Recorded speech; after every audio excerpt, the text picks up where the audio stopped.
आज राजस्थान की राजनीति बात करते हैं। आज बीजेपी में एक महत्वपूर्ण कार्यशाला हुई नमो ऐप को लेकर, और ये बात इसलिए इम्पोर्टेंट है, बहुत छोटी लगती बात कहने में। बीजेपी के हर अधिकारी को, हर नेता को, हर कार्यकर्ता को अनिवार्य रूप से नमो ऐप डाउनलोड करना पड़ेगा। और टारगेट दिया राजस्थान में 50 लाख नमो ऐप टारगेट है राजस्थान की बीजेपी के लिए। हर बड़े जिले में 1.5 लाख नमो ऐप डाउनलोड करने पड़ेंगे, छोटे जिले में 1.25 लाख। और जो नेता कार्यकर्ता नमो ऐप डाउनलोड नहीं करेगा उसकी सूचना आला कमान को दी जाएगी, बीजेपी आला कमान को दी जाएगी। ये इसलिए किया है बीजेपी ने कि लोकसभा चुनाव से पहले पूरा नेटवर्क स्थापित कर ले कि वो एक मैसेज दे, बटन दबाए और 50 लाख लोगों के पास में वो मैसेज चला जाए और वो 50 लाख लोग उस संदेश के तहत काम शुरू कर दें। ऐसा ज़बरदस्त नेटवर्क कि फिर किसी को फ़ोन करने की जरूरत नहीं, किसी को व्हाट्सएप करने की जरूरत नहीं, किसी को ईमेल करने की जरूरत नहीं।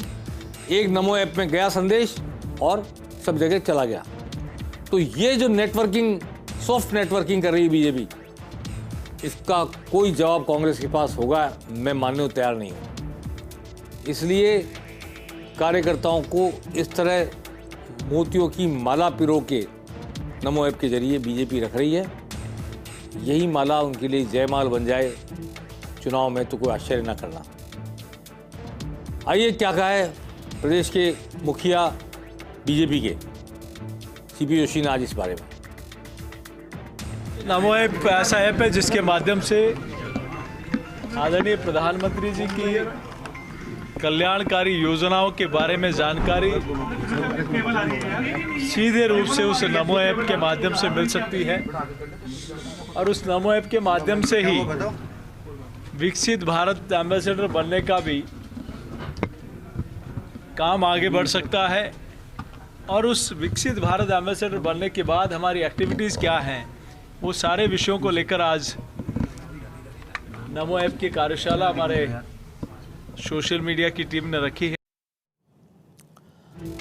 भारतीय जनता पार्टी ने 25 सीटों को लेकर जबरदस्त मशक्कत शुरू कर दी है। इस वक्त जब हम आपसे मुखातिब हैं, इस वक्त भी ओटीएस में जहां सीएम भजनलाल रहते हैं वहां एक इम्पॉर्टेंट मीटिंग चल रही है कोर कमेटी के सदस्यों की, जिसमें प्रदेश अध्यक्ष भी मौजूद हैं, मुख्यमंत्री के साथ सीपी जोशी भी मौजूद हैं, वसुंधरा राजे 2 बार की मुख्यमंत्री रही हुई मौजूद हैं, राजेंद्र राठौड़ मौजूद हैं, सतीश पूनिया मौजूद हैं, पूर्व अध्यक्ष प्रदेश के।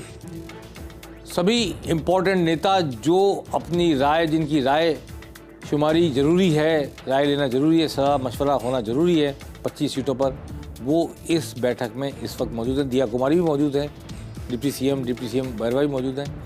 ये सब मिलकर के मंथन कर रहे हैं। कल दिल्ली में कोर कमेटी की बैठक होने जा रही है। 8 राज्यों की कोर कमेटी की बैठक होगी और संभवतः पहली सूची जो भले मार्च के पहले हफ्ते में आए लेकिन उस पर वर्किंग हो जाएगी और उस पर वर्किंग के जरिए एक राय होकर सर्वसम्मत नाम 8 या 10 सीट पे। देखिए ये मीटिंग चल रही है इस वक्त मीटिंग चल रही है। वसुंधरा राजे को आप देख रहे हैं, मुख्यमंत्री को भजनलाल को देख रहे हैं, सीपी जोशी को देख रहे हैं आप। तो ये लोग इस वक्त मंथन कर रहे हैं। बैरवा उप मुख्यमंत्री, दिया कुमारी, इन सब, विजय राहटकर, ये सब लोग मंथन कर रहे हैं इस बात को लेकर कि 25 सीटों की क्या रूपरेखा हो, प्रत्याशियों क्या हो, कैसे जीती जा सकती हैं, क्या फीडबैक है कार्यकर्ताओं का, जनता का। और कल कोर समिति की बैठक में क्या बातें रखी जाए, क्या मुद्दे रखे जाए, क्या प्रस्ताव रखे जाए। इसके बाद आगे पहले सप्ताह में राजस्थान की 8 से 10 सीटें आ सकती हैं जिनकी घोषणा हो जाए। ऐसा मेरा अनुमान है कि 100 सीटों पर घोषणा मार्च के पहले पखवाड़े में या पहले सप्ताह में भी कह सकते हैं, 10 मार्च से पहले हो जाएंगी। 16 मार्च से पहले आचार संहिता लगने वाली है, चुनाव की तारीखों की घोषणा होने वाली है। 16 अप्रैल को संभवतः पहली जगह मतदान होगा, 4 या 5 चरणों में देश में मतदान होगा। चलिए, अजमेर के लोकसभा क्षेत्र की आज कमेटी की बैठक हुई, चुनाव की कमेटी की अजमेर में, और दिया कुमारी गई डिप्टी सीएम वहाँ पर पर्यवेक्षक बन के, उन्होंने बैठक ली। बैठक में जब एक ऐसे नेता को खड़ा किया, गीसू गढ़वाल नाम के नेता को, कि देखिए दिया कुमारी वहाँ कमल का निशान बना रही है बैठक स्थल पर, उन्हें सलामी दी जा रही है अजमेर में। इसके बाद जब बैठक में गीसू गढ़वाल को बोलने के लिए कहा गया तो अनीता भदेल जो अजमेर दक्षिण की विधायक हैं, पूर्व मंत्री रही हैं, वो भड़क गई, खड़ी हो गई, जिन्होंने चुनाव में पार्टी को हराने के लिए, मेरे को हराने के लिए काम किया। पार्टी का उनका संबोधन हम नहीं सुनेंगे। और शत्रुघ्न गौतम जो केकडी विधायक है, बहुत समझाने की कोशिश की अनिता बघेल को, लेकिन अनिता बघेल नहीं मानी और बैठक से बाहर निकलकर आ गई।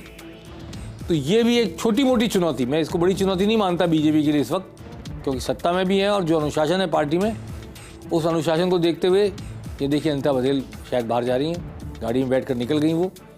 लेकिन ये छोटी छोटी जगह भी अगर ऐसी बातें होती हैं तो पार्टी के नेतृत्व को, प्रदेश नेतृत्व को इसको एड्रेस करना ही पड़ेगा। नाराज़गी छोटी हो बड़ी हो, छोटे आदमी की हो बड़े आदमी की, विधायक की हो कार्यकर्ता की हो, चुनाव में उसको एड्रेस करना ही पड़ता है।